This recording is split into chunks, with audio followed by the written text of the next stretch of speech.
Good morning friends. In previous lecture we discussed about clock jitter and supply and ground bounce.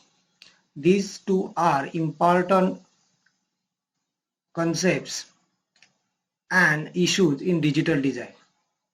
In today's lecture we will discuss about the power distribution technique, interconnect routing technique and power optimization in the digital design.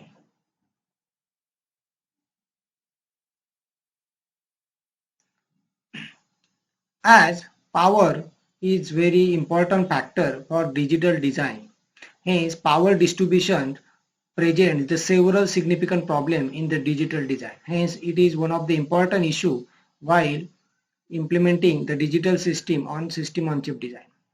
Hence how to distribute the power or what are the ways of power distribution over the system on chip design. Let's discuss these issues. Hence, first, while distributing the power, first step is design a global power distribution network which runs both VDD and VSS entirely in the meter. Means before going to implementing the power distribution over the design, first step is implement or run the VDD and VSS entirely in the metal over the chip. Second is second important part is wire size or wire width, because it can handle the required current. Hence, as per the requirement, you have to decide the width of your wire which runs power wire which runs over the chip. Hence, wire size also plays important role. Third issue is transient behavior of the power distribution network. We have to verify that the transient behavior of the power distribution network does not cause any problem for the logic for which it supplies the current. Because sometimes what happens, the transient behavior means on and off, like rise time and fall time of the signal. Uh, if rise time and fall time are larger, means their on and off time are also larger, and because of this it will create a problem for logic, and hence this plays an important role in power distribution. Hence, while keeping all these problems in mind, there are two types of power losses. First, IR drops. The IR drops from the steady state current. This is the first power drop, which power supply loss. IR drops from the steady state current, and this is due to the resistance of wire, package, and PCB. Second, LDI by dt drops from transient currents. As already we have discussed, the LDI by dt is due to the inductance of bond wire, and this is due to the inductance which is present between the ground terminal and the previous transistor. Hence, power distribution technique are very important. Hence, in power distribution technique, what are the important for in power distribution technique? Power network planarity is important. Means we have to orient in this power distribution. We have to orient all the cells so that their VDD pins are on the same side of the dividing line through a cell, and this guarantees a planar routing exists. Means route all the VDD on the same side of dividing lines, means VDD and VSS. These we have to divide on the same VDD and VSS. We have to route on the different side. Means we have to first of all we have to route the VDD on the all the VDD on the same line, so that it will exhibits the network planarity.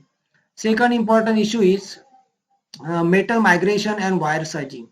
Metal migration and wire surging is associated because if too much current, if too much means more current is carried through a wire, the wire quickly disintegrate. Hence, power lines these are usually routed as a trees.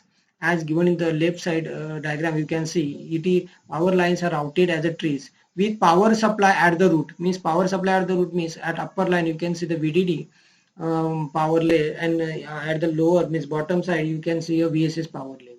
Okay, and these logic gates connected to the tweaks, means all the components or logic they are connected as a tweaks. in the tweak form to this VDD and VSRF. Hence, these three are important points. First is the power network planarity, means orient all the cells so that their VDD pins are on the same side of dividing line. This is known as the power network planarity. And second point is wire sizing. Depending on your requirement, your wire width should be decided, and if too much current is carried by this wire, then wire quickly disintegrate. Hence, wire sizing is also important. Then again, power lines, these should be routed as a trees so that power supply at the root and logic gets connected to the tweaks. Then next is power distribution grids. In large chip, what happens? Power is distributed using the several metal layers, because as complex chip means when number of components or gates are more than millions.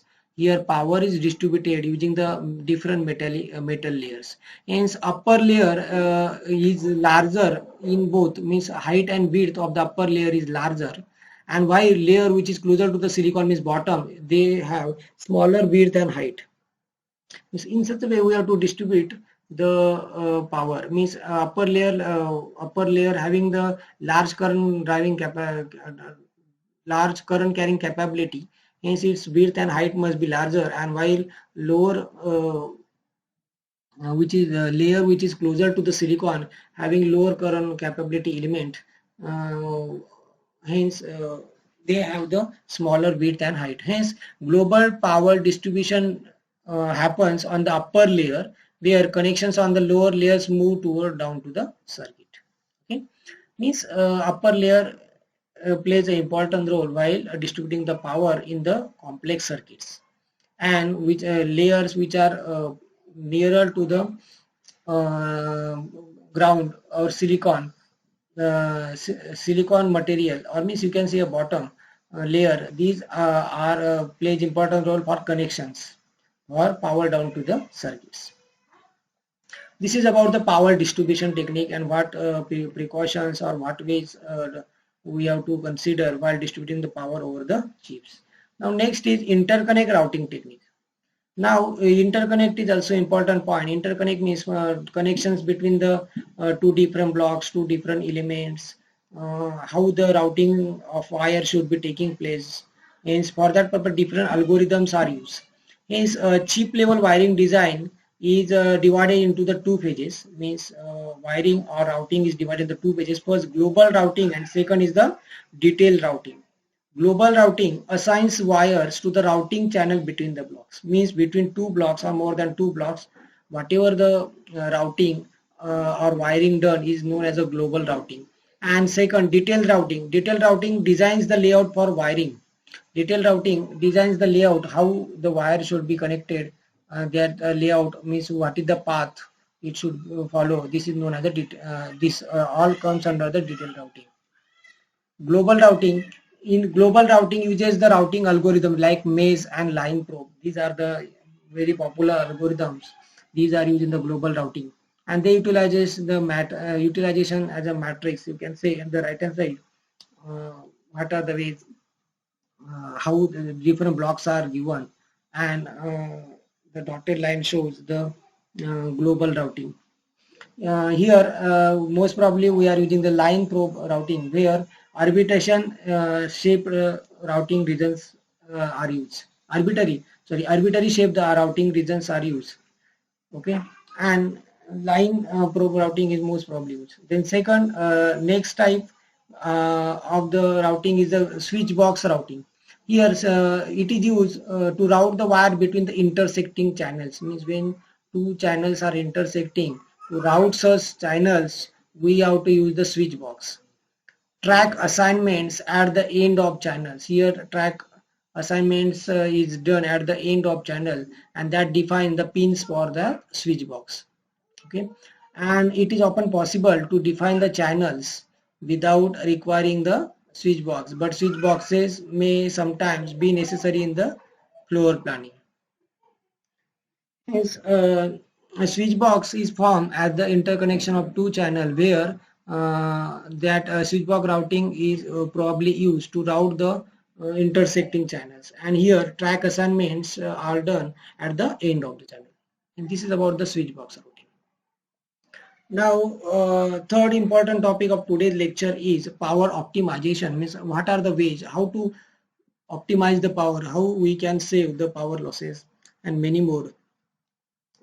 Okay, power. There are many ways or tricks to optimize the power. First is reduce the power consumption of isolated gate logics. This is one of the way how we can reduce the power. Means we have to reduce the power consumption of isolated gate logic. Means every gate or every small component, whatever the power consumed by the components, we have to reduce the power consumption of that isolated gate logic by um, designing that cells independently. And second, to make it changes its output as few times as possible. Means gates are changing their output, and so whenever the requirement in your design, at that time the output of the gate should change, and hence we have to make changes in such a way that the gate should change its output very less time or very few time as per requirement. Then number of unnecessary change to the gates output we have to reduce. Means we have to reduce the number of unnecessary changes to the gate output. And next is the gate would not be useful if never change its output. Means if one of the gate which changes its output very less number of times, at that time that gate is not useful. In such a design we can reduce that gate, means we can remove that gate from our design. Means utilize the number of gates as per requirement only, avoid the unnecessary gates or remove the unnecessary gates, and reduce the power consumption of isolated gates. These are the power optimization techniques. Now glitches are also important concepts in the power optimization. Glitches increases your power consumption of your design. Hence, most of the times in combinational network, these glitches occurs because of frequently transitions in the input signals, or sometimes setup and hold up time violations. Then some metastability concept occurs where frequently transition of 1 and 0 occurs. At that time, some glitches may exist. Okay, due to fast rise time and fall time also. Hence, what are the sources of glitches? Why these glitches occurs in design? The glitches, these glitches, some glitches are systematic, and we can easily eliminate this. In some chain of design, takes example of adder, where number of bits are added, carry reaper adder you can consider.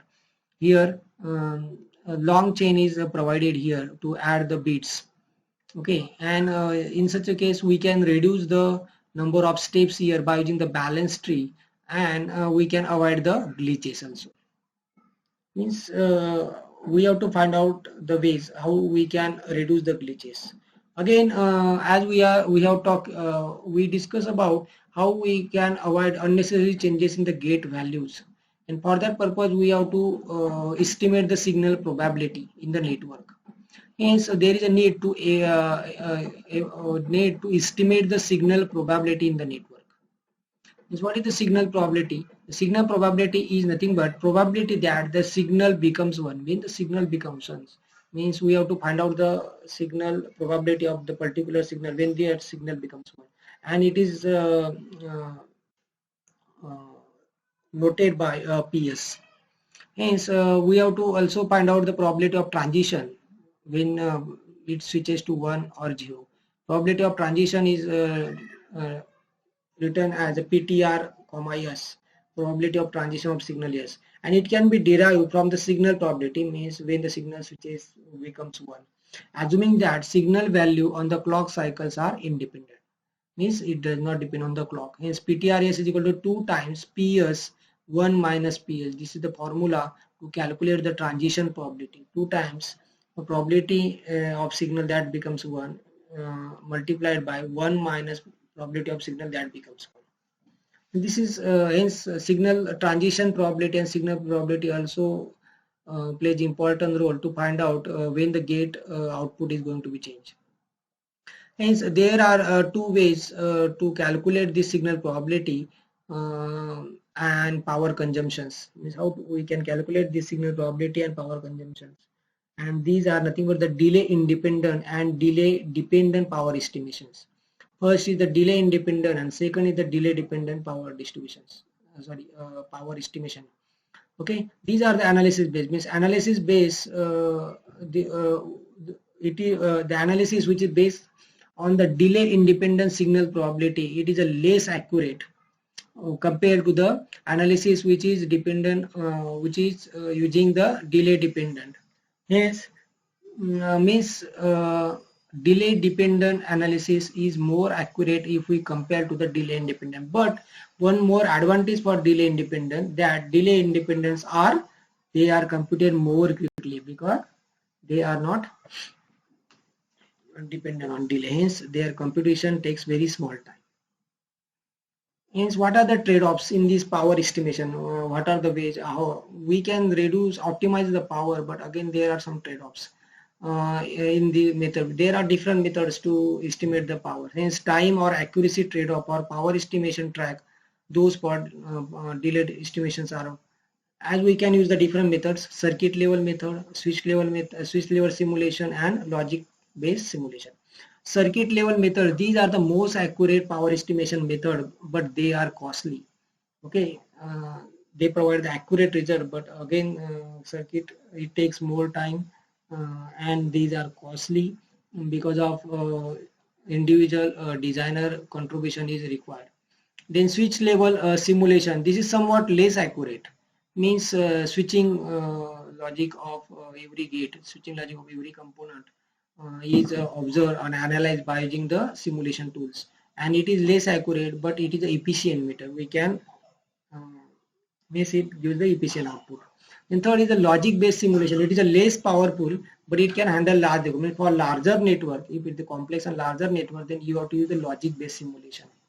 It is a less powerful. Sometimes results are not 100% accurate, but for large design, it is a most used way. Hence, this is about the today's topic. We have seen the power distribution technique, interconnect routing technique, and how to optimize the power. What are the ways of, to optimize the power, and what are the power estimations methods which are probably used. Is nothing but the power estimation. Thank you.